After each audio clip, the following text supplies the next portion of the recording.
Welcome to RS social TV. YSR Congress party అధికార ప్రతినిధి Nagarjuna Yadav press meet లో మాట్లాడుతున్నారు. ఇప్పుడు చూద్దాం.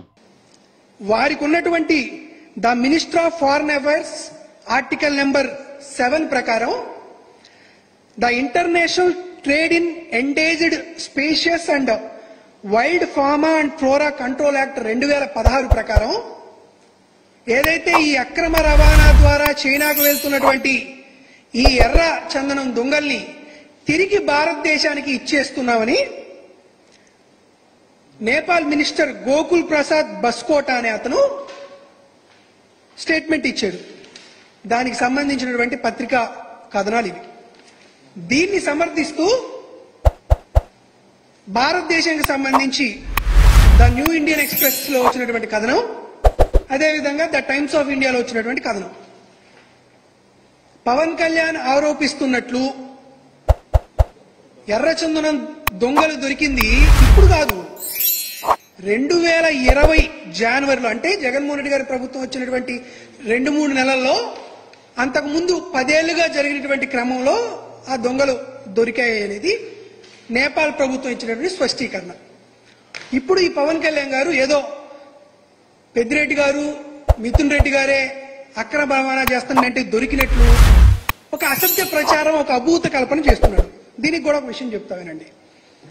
ఇట్లా ఎర్రచందనం దొంగలో నేపాల్లో దొరికింది అని తెలిసిన తర్వాత నేపాల్ ప్రభుత్వం కేంద్ర ప్రభుత్వానికి, భారతదేశ ప్రభుత్వానికి సమాచారం అందించిన తర్వాత జగన్మోహన్ రెడ్డి గారు ముఖ్యమంత్రిగా ఉండగా కేంద్ర ప్రభుత్వానికి కమ్యూనికేట్ చేస్తూ లెటర్ రాసి, అయా ఒక నేపాల్లోనే కాదు, దుబాయ్లోను, మలేషియాలోను, శ్రీలంకలోను, అదేవిధంగా పక్కనే ఉన్నటువంటి రాష్ట్రాలైనటువంటి తమిళనాడు, కర్ణాటక, ఒడిశాలో కూడా ఆంధ్రప్రదేశ్ నుండి అక్రమంగా తరలిస్తున్నటువంటి ఎర్రచందనం అనేది ఉంది వారి దగ్గర. కాబట్టి దయచేసి సుమారుగా 8,000 టన్నుల ఎర్రచందనం ఈ అక్రమ రవాణా మూలాన వివిధ రాష్ట్రాల్లో, వివిధ దేశాల్లో ఉన్నాయి.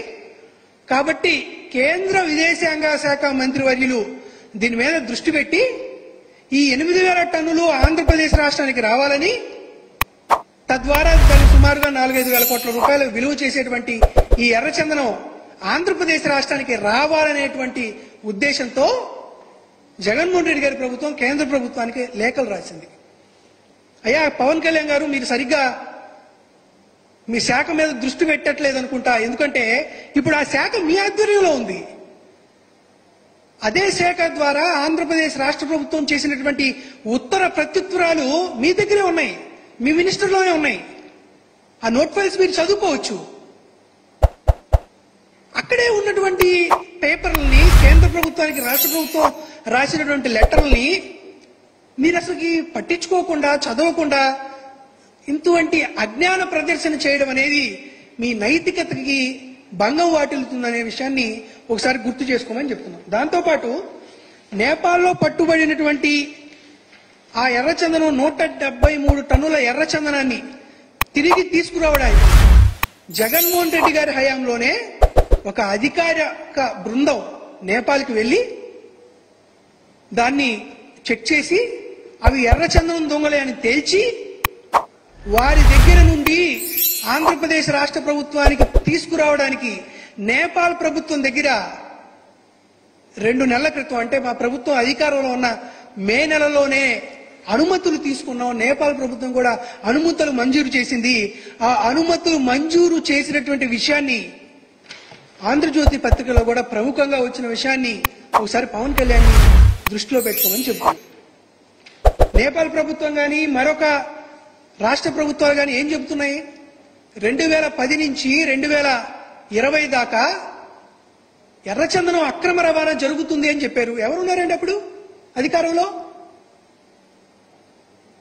పవన్ కళ్యాణ్ గారికి అత్యంత ఇష్టమైనటువంటి నారా చంద్రబాబు నాయుడు గారు ముఖ్యమంత్రిగా ఉన్నారు.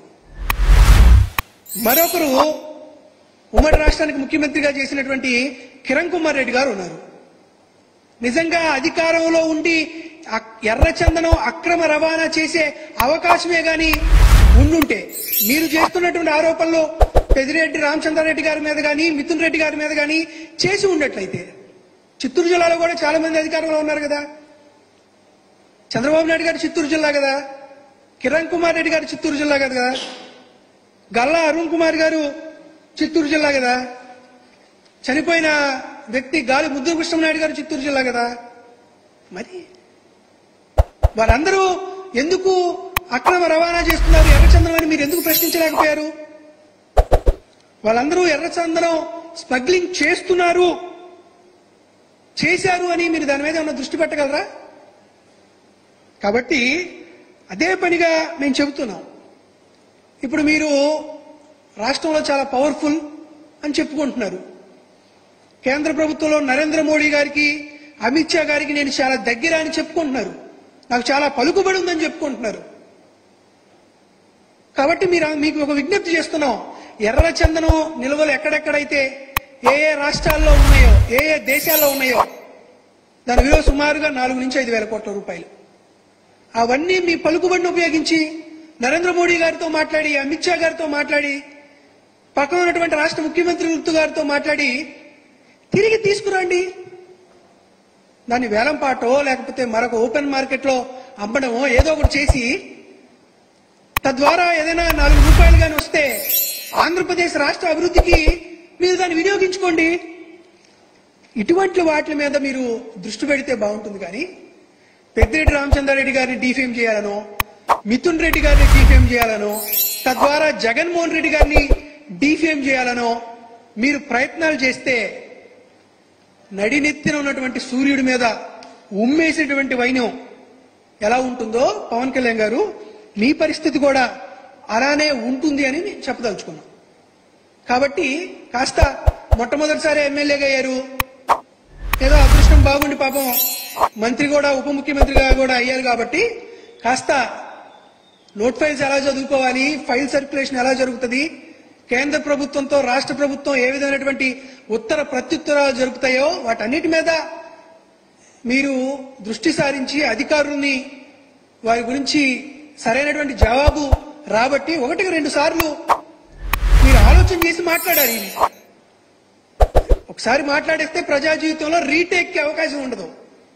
కాబట్టి నేపాలు, రెడ్ శాండిల్, ఎర్రచందనం మీద మీరు మాట్లాడినటువంటి అసత్యాలు, చేసినటువంటి అభూత కల్పనలకు సాక్ష్యాధారాలతో మీ ముందే మేము చూపించాం. కాబట్టి భవిష్యత్తులో మీరు ఇటువంటి అసత్యాలను, అభూత కల్పనలను చేయకుండా, వ్యక్తిత్వ హననం చేయకుండా మా నాయకుల పైన దయవుంచి ప్రజా తీర్పుని అనుసరించి పరిపాలన మీద దృష్టి పెట్టాలని గౌరవ ఉప ముఖ్యమంత్రి శ్రీ పవన్ కళ్యాణ్ గారు మరొకసారి కోరుతున్నారు.